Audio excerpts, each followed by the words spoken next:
Welcome to the official YouTube channel of Institute of Nirvana Yoga. I am Thanva Yogi, one of the disciples of Guru Madhavacharyan, the founder of Nirvana Yoga. In this video, you will learn about the complete science of Nadi Shuddhi Pranayama and how to practice it in the right way to get the most benefit out of it. Also, we will be clearing all misconceptions about Nadi Shuddhi Pranayama with the support of scientific evidence. All information about pranayama and the related topics presented in this video are from the Science of Nirvana Yoga system founded by Guru Madhavacharyan. Please watch the video till the end to make sure you are doing it correctly. If you haven't learned yet, this will be the best guide to start with. As you all know, yoga is a science as well as way of life, and it has proven effective in solving the menacing problems faced by the human society, especially in terms of physical, mental and social health. But today, the popularity of yoga and the demand for yoga teachers have become so high, and this led to the commercialization of yoga. We have seen many contemporary yoga masters developing their own ways of practicing asanas and pranayamas and interpreting yoga philosophy in different ways according to their level of understanding, which in most cases is incorrect. And finally, these different ways have become different schools of yoga, but this has taken away the essence and real purpose of yoga from the common man. Yoga is not just a set of asanas or breathing exercises, even though they are part of it. Yoga is not just a form of physical exercise for fitness, even though you become physically and mentally fit only if you practice yoga in the right way. Unscientific and strenuous practice of asanas or jumping from one asana to another as it is being practiced widely, or retaining your breath forcefully for a long period of time beyond your capacity are misconceptions about yogic practices. Unfortunately, these happened to be the most popular ones. These could inflict injuries in your body, damage the internal organs and systems, or create psychological problems. In this video, we will be presenting the complete science of Nadi Shuddhi Pranayama and the right way of practicing it from the system Nirvana Yoga. Nirvana Yoga is a wholesome science and way of life founded and developed by Guru Madhavacharyan through intense research and penance for more than half a century.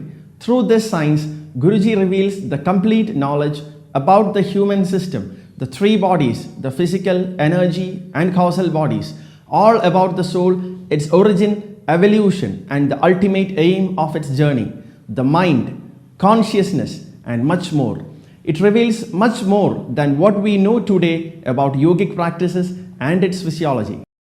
Now, before proceeding to the practice of Nadi Shuddhi Pranayama, let me explain the physiological effects and benefits of this practice on the human system. The human system is constituted by the three bodies. The grossest one is the human physical body, which we are familiar with. This is what the modern science has also understood. This body is made up of matter.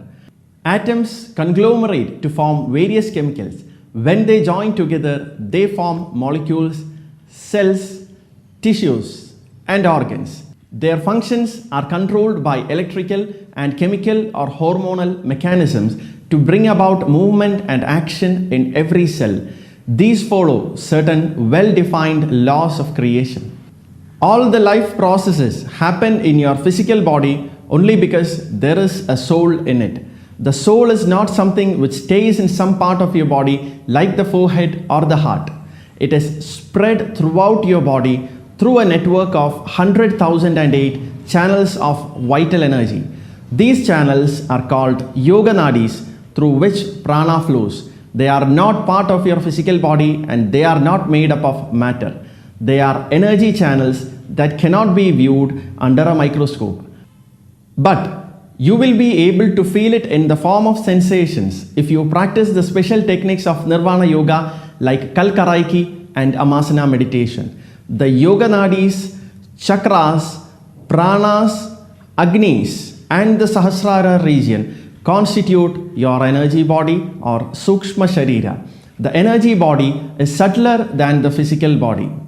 And then we have the third one, which is even more subtle than the energy body, and that is the causal body. The causal body is constituted by 12 different forms of energy, the life processes happening in your physical body and the mind, the state of your consciousness, everything depends on the balanced functioning of the energy and causal bodies. What is prana? Prana is the subtle vital life force of the soul that helps sustain life. We receive prana from the ultimate source and the creator of all universal energies and the universe, the Adi Shunya Bala Shakti. Prana is utilized by all the three bodies. Prana is not oxygen. It is the vital energy that enliven all the tissues in the body. Prana is inevitable for all life forms for their existence, growth and development. In humans, prana is utilized for all physical and mental activities. It is the subtle life force which provides energy to different organs and also controls many vital life processes. It reaches every cell in your physical body through the 100,008 yoga nadis or energy channels of your energy body. The balanced and harmonious flow of prana ensures the proper functioning of your physical body and your mind. Now let's see what is pranayama. Pranayama is the control of life force or prana achieved through the voluntary control over breathing. The breathing system is linked with the nervous system on one hand and mind on the other. The practice of Nadi Shuddhi Pranayama will help you to gain control over the mind and balances the autonomic nervous system. Autonomic functions are those which are happening in your body without your will, such as the beating of heart, digestion of food, secretion of urine, and so on. As mentioned before, we have 100,008 yoga nadis in which there are 8 major network of energy channels according to the science of Nirvana Yoga. Among these are the Ida and Pingala network of nadis. These nadis relate to the activities of parasympathetic and sympathetic divisions of the autonomic nervous system. The sympathetic nervous system is associated with the fight and flight response, whereas the parasympathetic nervous system is associated with the rest and restorative system of the body. These two systems are interconnected in each organ of your body. When you practice Nadi Shuddhi Pranayama as taught by Guru Madhavacharyan as shown in this video, prana flows through these two network of nadis as well as all other yoga nadis in a balanced and harmonious way. The result is your energy channels will be purified, nourished and strengthened. This will also increase the flow of prana through these channels. The manifestations of these changes on your physical body is that the sympathetic and parasympathetic functions in all the internal systems will achieve a state of balance, removing all hyperactivities and hypoactivities. It also increases the strength and vitality of your internal systems, brings about peace of mind and relaxation, and conserves vital energy. Now let us see what are the other benefits of practicing Nadi Shuddhi Pranayama. It improves lung capacity and respiration and increases the supply of oxygen to your body. How does this happen? The respiratory system is constituted by the nose, pharynx, larynx, trachea, lungs, bronchi, and alveoli. The lungs are the principal organs of respiration. We have 2 lungs that fill the chest cavity, one on each side, separated in the middle by the heart. There are blood vessels and other structures also in the chest cavity. The lungs are divided into lobes by fissures. The right lung has 3 lobes and left lung has 2. There are millions of tiny microscopic air sacs within the lungs known as the alveoli. There are about 480 million alveoli having a total surface of more than 1000 square feet. It is here that the blood comes into almost direct contact with the air. They are separated only by an exceedingly thin membrane. Oxygen diffuses from the inhaled air in the air sac to the blood moving very slowly in the capillaries, and carbon dioxide moves from the blood to the air sac due to the differences in partial pressure of the two gases. This carbon dioxide is expelled from the body during exhalation. The average lung capacity in a normal adult is between 4 and 6 liters. Respiration involves two processes, inhalation and exhalation. During quiet breathing at rest, we inhale about 0.5 liters of air and exhale the same amount of air. The inhaled air has 79% nitrogen, 20% oxygen, and 0.04% carbon dioxide and 0.96% other gases. The exhaled air contains 16% oxygen, 4.04% carbon dioxide, and the rest are the same. So, only 4% of oxygen from the inhaled air has diffused into the bloodstream from the alveoli. Here, the entire breathing process is involuntary. Now, what happens when you do Nadi Shuddhi Pranayama as taught by Guru Madhavacharyan in the Nirvana Yoga system? As mentioned before, we have 3 phases involved in the practice of Nadi Shuddhi Pranayama, that is inhalation, exhalation, and retention. All these are performed voluntarily with full awareness. You have the control over your breathing to a certain extent. The inhalation is prolonged. During normal breathing, we finish our inhalation in about 1.5 seconds. During this time, the exchange of gases is almost completed.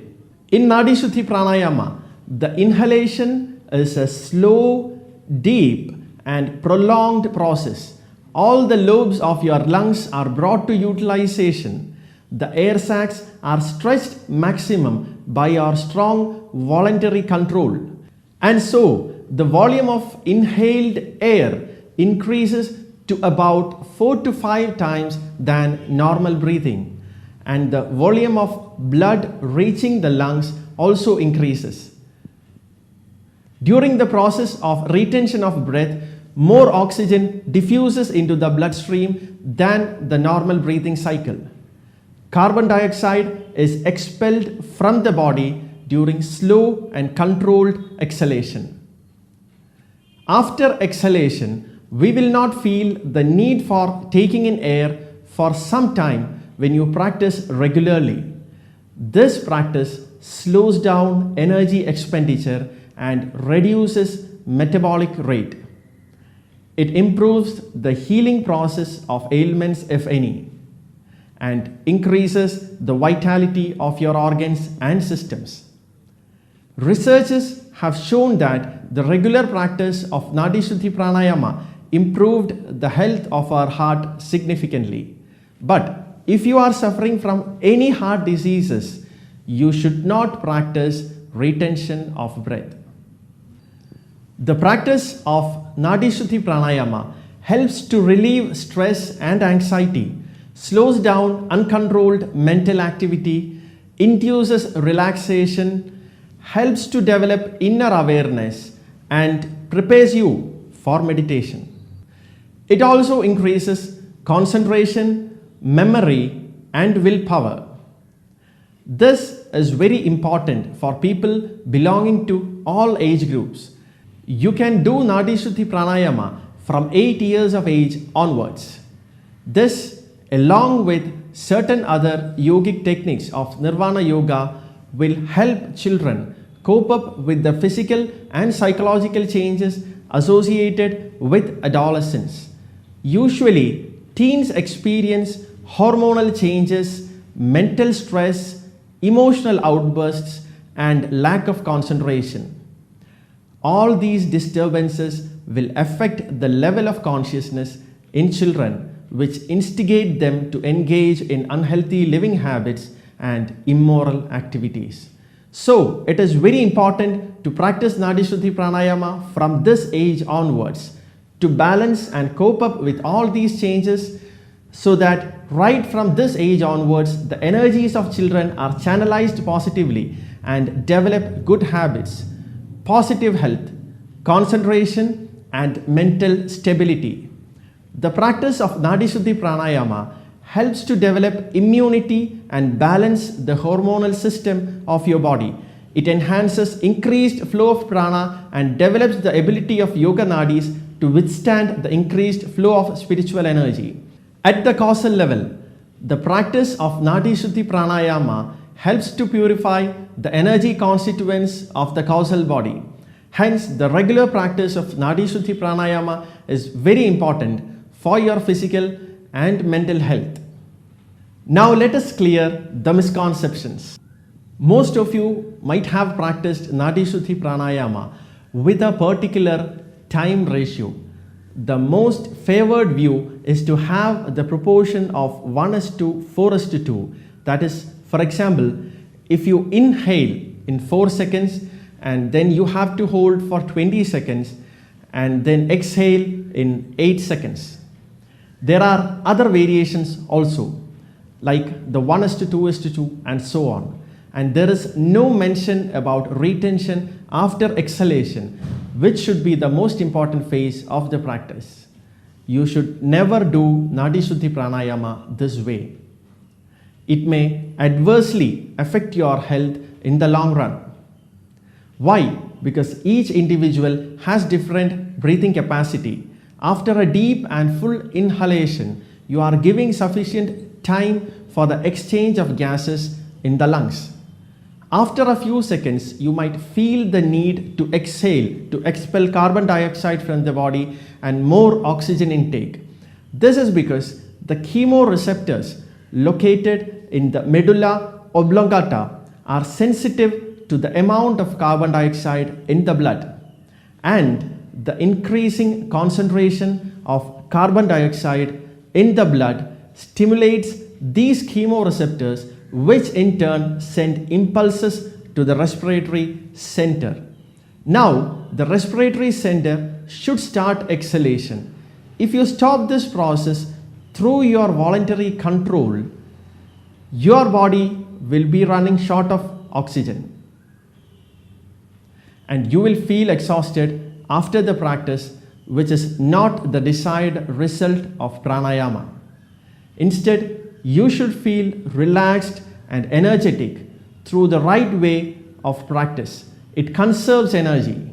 So, if you hold your breath beyond your capacity to meet the proportion of 1:4:2 or whatever, you are doing it wrong. You will not get the proper benefit from the practice. It will adversely affect your health. Secondly, in this proportion, there is no mention about retention after exhalation, which is very important. This should not be done forcefully. Through regular practice, the duration of this stage will increase. This means that the energy expenditure and metabolic rate has slowed down and you are conserving the vital energy that is being received through the practice. This is a sign of progress in the practice of Nadi Shuddhi Pranayama. Gradually, it will take you to a state of automatic cessation of breath, which is almost equivalent to a state of meditation. Here, the energy expenditure reduces considerably and the mental activity stops temporarily. This state is known as Kevala Kumbhaka. To attain this state, you should practice Nadi Shuddhi Pranayama in the right way as shown in this video. Now, let us learn how to practice Nadi Shuddhi Pranayama according to the science of Nirvana Yoga.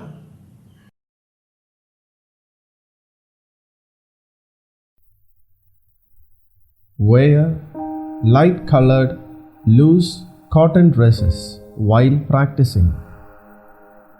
You can practice Nadi Shuddhi Pranayama any time of the day. It should be practiced on an empty stomach. Leave a gap of at least 4 hours after a normal meal and 2 hours after a light meal for the practice. Avoid eating for half an hour after the practice, but you can drink water if you feel the need for it. There should be sufficient ventilation in the place where you practice. Do not take a shower immediately before or after the practice. There should be at least half an hour gap before or after the practice. Women during menstruation should avoid practice for 5 days.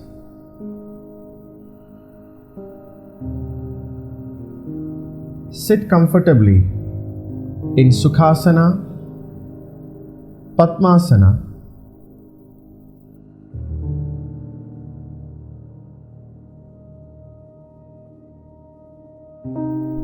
or Vajrasana. You can even sit comfortably on a chair with your spine erect. Put a cushion on your seat if you are using a plastic or metal chair. Place your feet on a mat. Do not come into direct contact with the floor to avoid earthing of energy. Close your eyes. Observe and feel the sensations in your body throughout the practice. Do not count the time of your inhalation, exhalation, and retention. Just feel the changes happening within your body while practicing.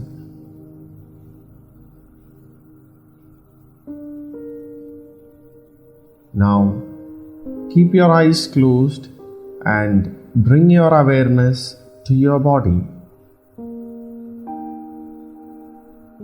Observe your body and your breath. Relax your shoulders and facial muscles.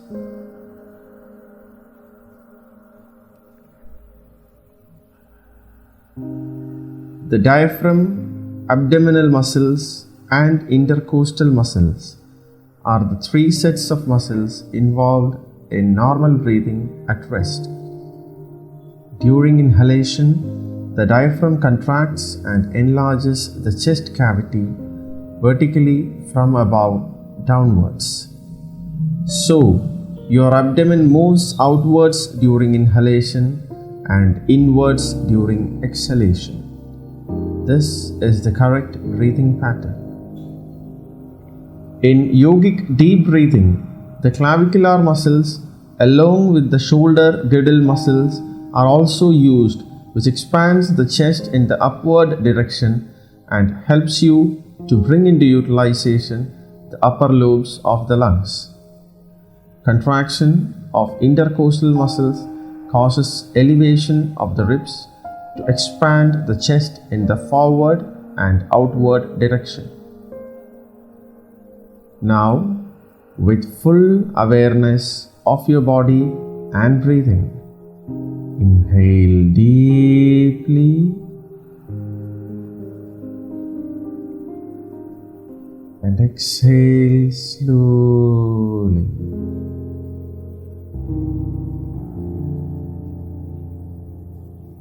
Inhale deeply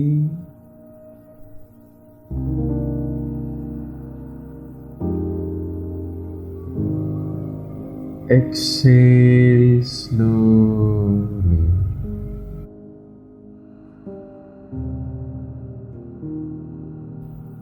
Inhale deeply.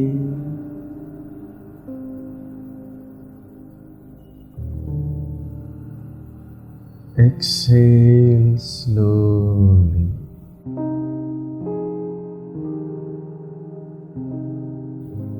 Relax.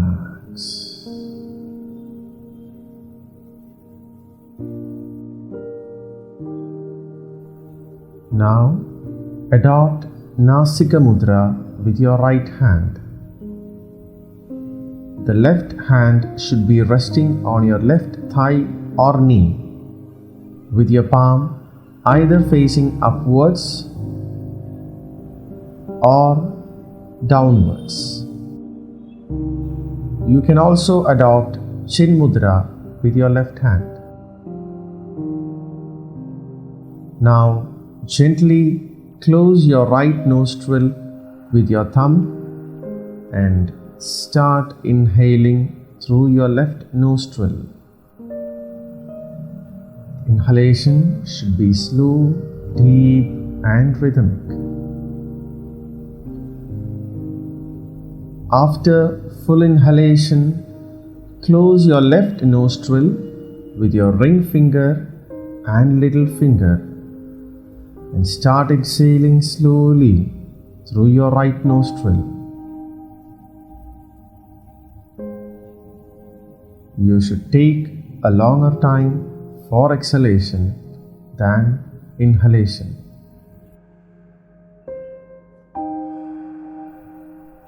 After exhaling completely, inhale through the same nostril, that is through your right nostril. Slow, deep, and full.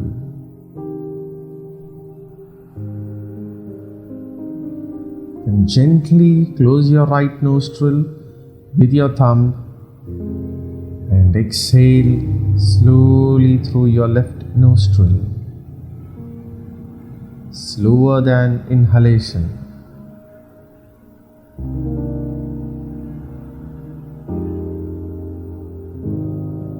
This is one round.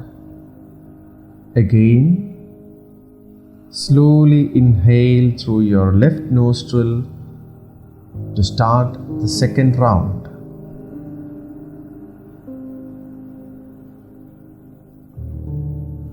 Continue practicing.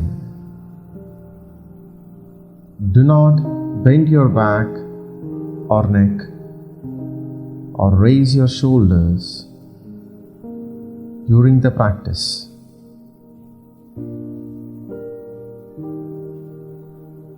Practice up to 9 rounds in the beginning. If you feel the need for breathing normally in between, just relax your right hand and breathe normally.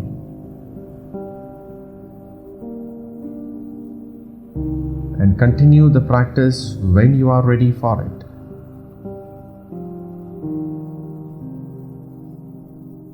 Practice 9 rounds in the initial stages.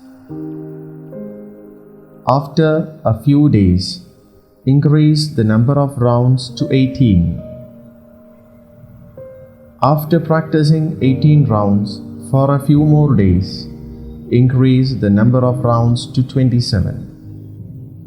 Through regular practice, the time for exhalation will become double the time as that of inhalation. Practice at least once a day. If you can do it 2 or more times a day, that will give you wonderful results.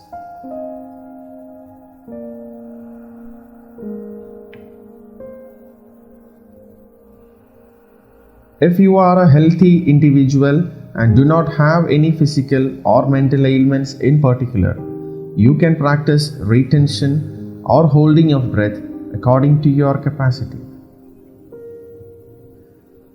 That is, after a deep, slow and full inhalation, hold your breath and stay without exhaling for a few seconds.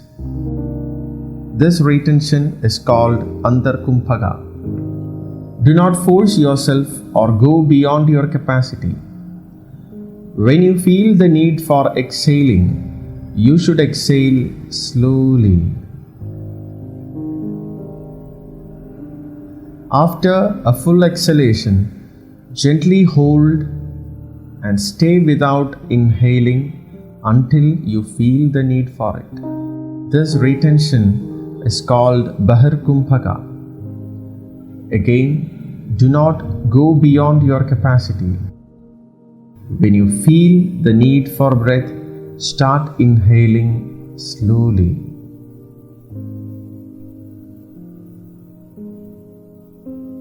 Continue practicing.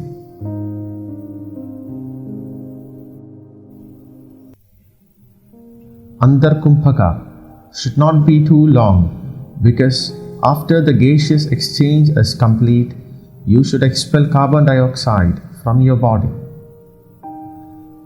Through regular practice, the duration of Bahar Kumbhaka increases automatically without force. This is a sign of progress. This means your energy expenditure has reduced and the metabolic rate is slowing down, and you are conserving prana, the vital life force. After 27 rounds of practice, observe and feel the changes in your body. Feel the sensations in your body. Feel the relaxation and peacefulness in your mind. Feel the silence within.